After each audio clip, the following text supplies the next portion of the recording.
자, 안녕하십니까. AP투자연구소 이세훈 전략팀장입니다. 오늘 함께 살펴볼 종목은 대한해운이 되겠고요. 코드 번호는 005880이 되겠습니다. 현재 시각은 2021년 1월 13일 수요일 10시 8분을 지나가고 있는 그런 이제 시점이 되겠고요.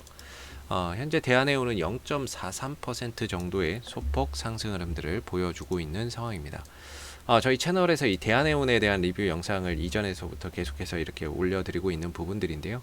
좋아요와 구독 눌러 놓으시면 이 회사에 대한 기본적인 내용, 그 다음에 매일매일 변하는 기술적인 흐름에 대해서 리뷰 영상 받아보실 수 있으시고요. 항상 말씀드리지만은 뭐 제 관점 자체가 다 맞을 수는 없기 때문에 하나의 의견으로서 참고 영상으로만 바라봐 주시면 감사하겠습니다.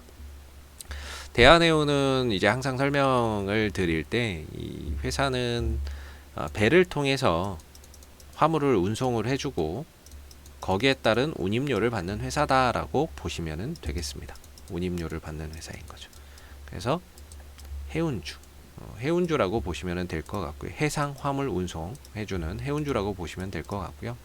최근에 이제 해운주들이 경기 회복에 대한 기대감, 이런 부분들, 코로나 사태 이후에 경기 회복에 대한 기대감이라든지, 그 다음에 최근에 컨테이너 운임지수나 이런 컨테이너 운임지수나 이런 것들이 상승을 하게 되면서 HMM이라고 하는 이런 종목을 중심으로 전반적인 해운주들의 상승 흐름들을 좀 이끌었던 모습이었다라고 볼 수가 있겠죠. 지금 이제 항상 말씀드리는 부분이 해운 그 해상으로 화물을 운송하는 그 분야도 여러 가지가 있다라고 볼 수가 있겠는데요. 뭐 대한해운 같은 경우는 항상 말씀드리는 게 이제 벌크선 주력 회사다. 이렇게 보시면 될 것 같습니다. 벌크선이라는 거는 이런 철광석 같은 석탄 같은 포장이 필요 없는 이런 이제 화물을 그냥 실어다가 날라주는 그런 이제 부분들이 벌크선이 되겠고, LNG선은 뭐 천연가스라고 보시면 되겠고요. 탱커선은 이제 그 원유 이런 것들을 실어주는 거고, 컨테이너선은 큰 이 컨테이너 있죠. 그거를 이제 배로 실어 나르는 그런 이제 부분들이 있을 것 같은데, 지금 이제 대한해운의 매출 비중은 압도적으로 벌크선하고 LNG 분야의 또는 이제 탱크선 분야의 매출이 상대적으로 높다. 의존도나 이런 것들이 상대적으로 좀 높다라고 볼 수가 있겠죠. 그래서 최근에 이제 컨테이너선 운임지수나 이런 부분들이 상승했던 부분들에 의해서 HMM이 주도적으로 갔지만, 그건 이제 실적 개선에 대한 여지까지도 열리면서 이제 더 많이 갔던 부분들이 있는데, 사실상 컨테이너 운임지수가 올라가는 것이 대한해운의 입장에서는 그렇게 이익적인 측면에서는 개선되는 여지가 그렇게 크지 않다라고 보거든요. 그래서 제가 항상 말씀드리는 게, 이 대한해운의 이익이 증가되기 위해서는 무조건 BDI 지수가 올라가야 된다, 이렇게 말씀을 드리고 있는데, 바로 이 BDI 지수가 이제 본격적으로 상승세를 타기 시작을 하고 있습니다. 보시면은 최근에 이제 해운 운임 지수라고 해서 요런 코리아 쉬핑 가제트 가면 보실 수가 있는데, 이게 이제 상하이 컨테이너 운임 지수거든요. 이게 계속 올라왔던 거예요. 쉽게 말해서 운송료가 계속해서 올라갔던 거죠. 그러니까 운송료가 올라가니까 실질적인 실적 개선이나 실적 호조가 이어질 수 있는 부분들이었고, HMM이나 이런 것들은.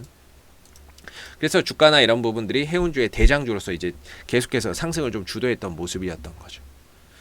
근데 이제 이 대한해운은 항상 BDI 지수를 봐야 된다라고 말씀을 드리는데, 바로 이 BDI 지수가 최근 들어서 급격한 상승세를 보여주고 있습니다.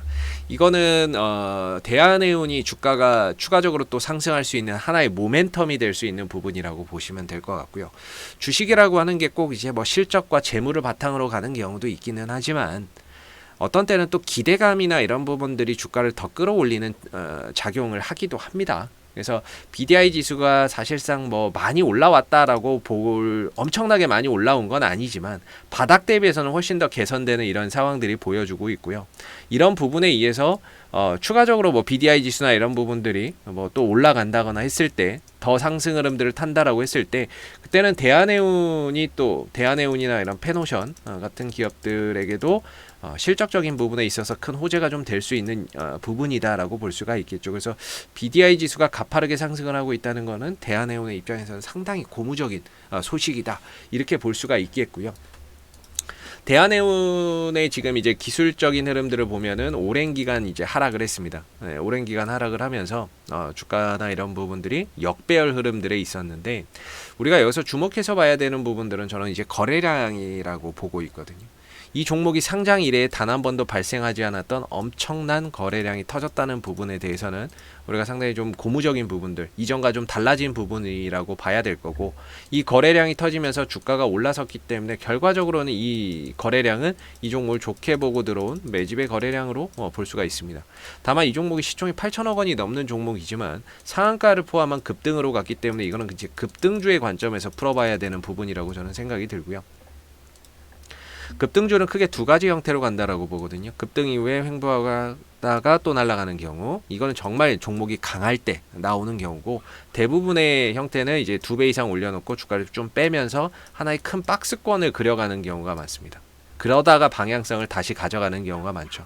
근데 대한해운 같은 경우는 1번의 흐름 속에서 지금 급등 이후에 쉬다가 또 가는 이런 이제 형태 속에서 지금 BDI 지수도 상승을 하고 있다라는 점은 주가가 추가적인 상승을 또 보여줄 수 있는 하나의 강한 모멘텀이 될 수가 있다라고 보고 있고요.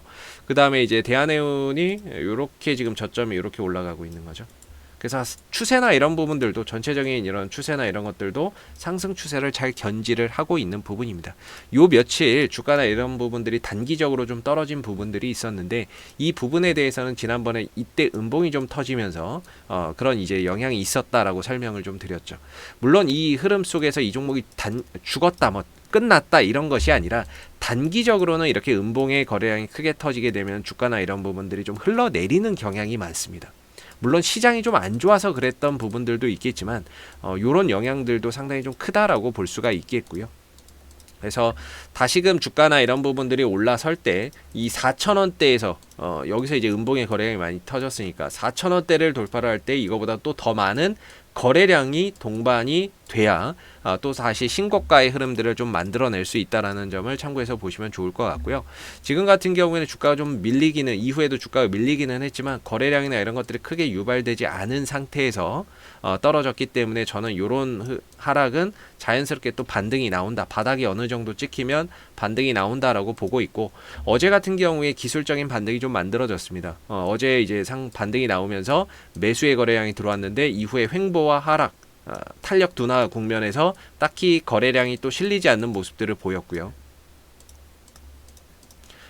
그렇기 때문에 뭐 지금 제가 생각하기에는 이제 대한해운은 조금 더 내려오면, 혹시라도 조금 더 내려오면은 이제 한 3,150원대, 3,150원, 3,100원대 이 정도에서는 굉장히 강한 지지가 될 거다라고 저는 개인적으로는 좀 생각이 들고 있습니다. 물론 여기를 오지 않고 11선에서 돌아나가는 형태가 나올 수도 있습니다. 11선에서 갑자기 또 돌아가는 형태가 나올 수 있는데, 현재로서는 오히려 좀 조금 더 내려온다면 이제 3,150원 정도, 3,100원 정도에서는 반등의 여지가 충분히 있다라고 보고요. 어제도 그렇고 오늘도 그렇고 11선에서 지금 지지가 되고 있는 상황이거든요. 11선에서 지지가 되면서 하락이 좀 멈춰주는 모습들인데, 보유자분들의 입장에서는 지금은 조금 더 지켜보셔도 되지 않을까. 다시 한번 더 반등이나 이런 부분들을 돌아가는 부분들, 조금 더 떨어져 봐야 한 3,150원이라고 보고요.